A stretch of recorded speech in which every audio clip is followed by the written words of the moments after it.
Yo, what's going on, guys? Welcome back to another Coffee Chatting Candidly. I am your host, Ambar, aka the Vietnamese Prince. Since I'm talking casually, I'm gonna just talk about what's on my mind. Well, first and foremost, I want to explain to you guys why the name Vietnamese Prince has arisen in your ears after hearing me talk. Why am I called the Vietnamese Prince? Well,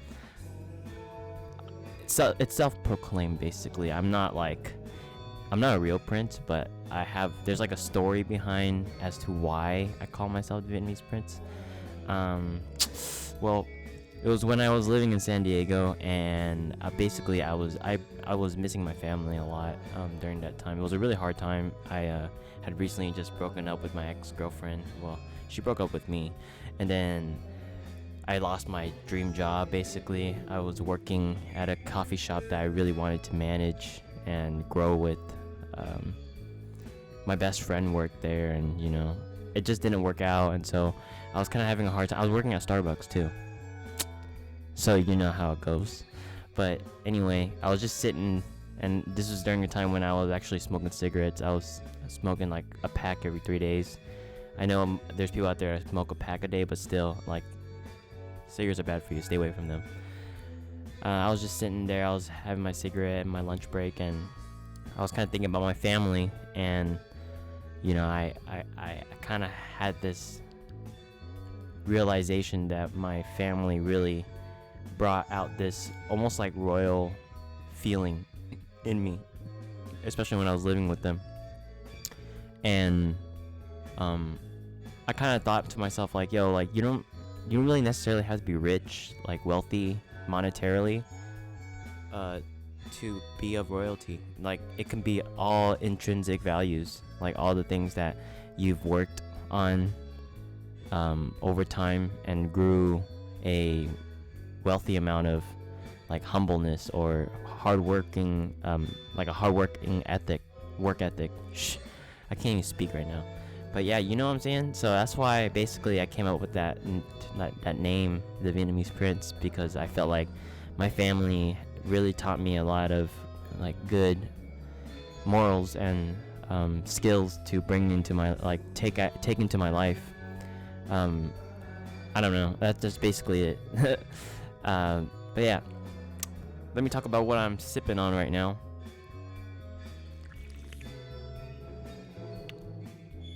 Oh man, so good. We got the Blue Bottle up in the house. You know what I'm saying? This is their single origin. It's a Guatemala Huehuetenango La Esperanza. I hope I'm pronouncing that right. But Blue Bottle is dope. Just a little backstory about Blue Bottle is I looked it up, and I remember watching a video, someone talking about their market value, and Wikipedia says that they were bought out for $500 million, and then there was other sources where saying that Blue Bottle is valued to be about $700 million. Whether or not, whichever the case may be, Blue Bottles, they're the real deal, man. Like, and the company that bought them out is the Swiss company that everybody knows, Nestle. And Nestle is just a big corp. They're almost like a monopoly. They own like a lot of different brands, and I don't know. It's just kind of odd to see a big corporation like Nestle buying out a specialty coffee, a company such as Blue Bottle. But I think that's just goes to show how successful the previous owner of Blue Bottle was. He basically started in like farmers markets and little gigs, selling out of like a storage unit. I don't know. It's basically like a rags to riches story. This dude was a musician. He was a clarinet player. You know what I'm saying? And like, he made it. Like, he definitely made it. And I definitely give him props. And I'm like blanking out on his name. And he, like, that's so embarrassing to just like be in specialty coffee and not know what the owner of Blue Bottle's name is. So let me look it up real quick. Blue Bottle owner, a previous owner. Current owner is Nestle. Their headquarters are still in still in Oakland, which is pretty dope. That's like literally 40 minutes away. James Freeman, of course it's James Freeman. I knew it. But yeah, bro, like check out Blue Bottle if you ever have the chance. If you're in the Bay Area, Blue Bottles will be in all Whole Foods. I can guarantee you that. And yeah, trailing off of that Blue Bottle segment, it kind of reminded me of when I started my business last year. Oh man, it's hot. I had to turn off the fan because it makes noise. Anyway, yeah, I actually started in farmers markets too. I know what that feeling is like, just posting up and selling your product, talking to different vendors. Like, it's dope. It's really dope, and I definitely do it again. It's one of those things that I carry dearly. My experience being in farmers markets, like trying to make it, like it's hard. Like, trust me. Like, it's not like a lot of people, I think, have this imaginary sense of thinking when they think of people who are just starting out, and they are like, like, that's so dope, you're doing what you want to do, and blah blah blah, this and that, which is very true. But it's literally like, if you've ever seen like, let's just, for instance, like before like a delicate meal is devised and made, like, you see the final product, the plating is nice, it's beautiful, it's magnificent, but before that there's like all these ingredients, and you got to put it together, and the sweat and tears that goes into it. I'm being dramatic, but if that sounds about right, I think that's what business really is. Like, you got to grab all the right ingredients and put in that work that is necessary, that hustle, and it's grit. It's all grit. There's time for rainbows and sunshine, like near the very end, like James Freeman selling his company for $500 million, but during the journey, it's a grind. It's a grind, and it's a hustle, because excuse me, when I was running my business, I had a just basically just like a craze for like researching what being a business person is like what an entrepreneur does and thinks, and I come to realize that being an entrepreneur is just being a regular person with just a bold decision to do something that isn't what other people are thinking of every day, and I think normal people like yourself, whoever's watching right now, is capable of making a business move and decision. And I don't think it's anything like super spectacular. Like, we have so many entrepreneurs out there that are highly respectable, because of like the amount of wealth that they've accumulated, and I think that's totally awesome. But then again, they're still human at the end of the day. They've came from something, and sometimes, like, I think about those people like Elon Musk and Mark Zuckerberg, and like, I'm pretty sure they've had some low moments, and that's just facts, and everybody's gonna go through it. And I have a video that I talk about failure. It's a 3-part series. The first part is where I talk about being success driven versus being action driven. And if you want to check that video out, click that thingy up on top. But yeah, now kind of thinking back, like where I was when I was running a business. Now I'm working a job that's like long hours. I'm working hours that are almost like the hours I worked when I was doing business and working at the same time. And it just made me realize that there's just a lot of work to do in anything.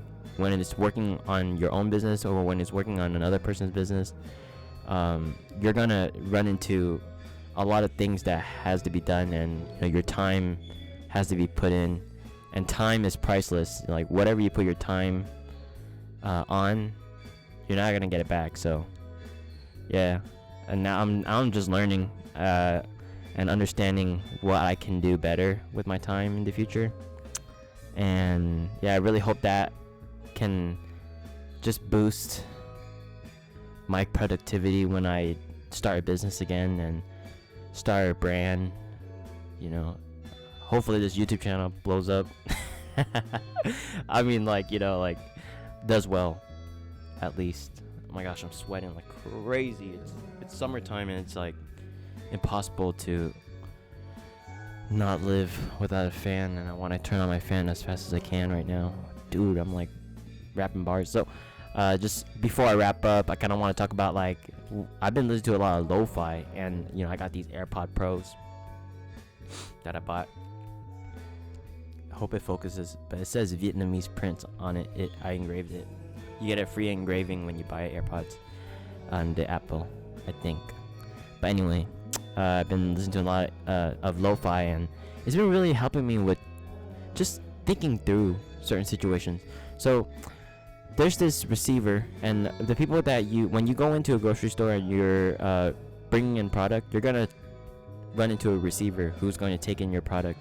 And there's this one receiver that I particularly do not enjoy approaching, and you know, I've had moments where I want to just like straight up tell them how I feel, and like, you know, the way that they're treating me is just wrong. And you know, I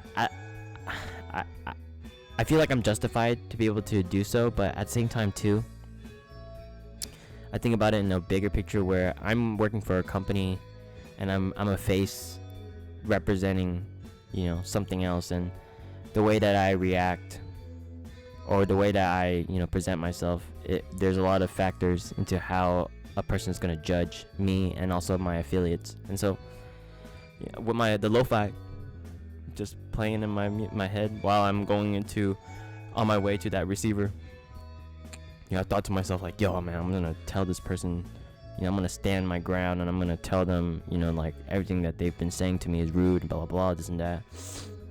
And then that thought comes in. And I really do appreciate when those times comes where you know, you're deep in thought, and then all of a sudden, just like this like calming of reality and serenity and just simplicity just like washes over you and just like tells you straight up what the actual best solution is. And that best solution for me in that circumstance was just treating them the way I wanted to be treated, you know. And that, as cliche as it sounds, that really is what it is. And recently I was bringing in product for her store, and yeah, I just treated her just the way I wanted to be treated, and it turned out fine that time, you know, which is dope. Hopefully it'll be like that again in the future. But I guess more of the story is, you know, the crazy thoughts that you have and the crazy things that you want to do to someone or in some events in your life, like, really think about it.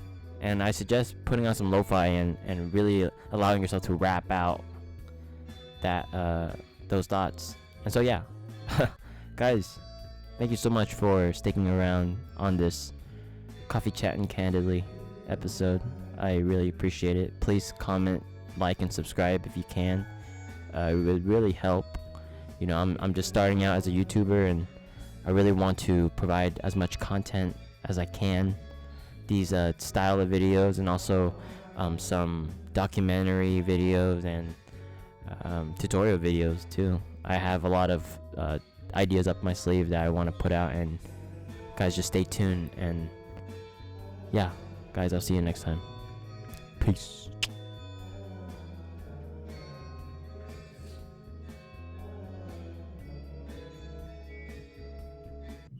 Hold on, guys, before I go.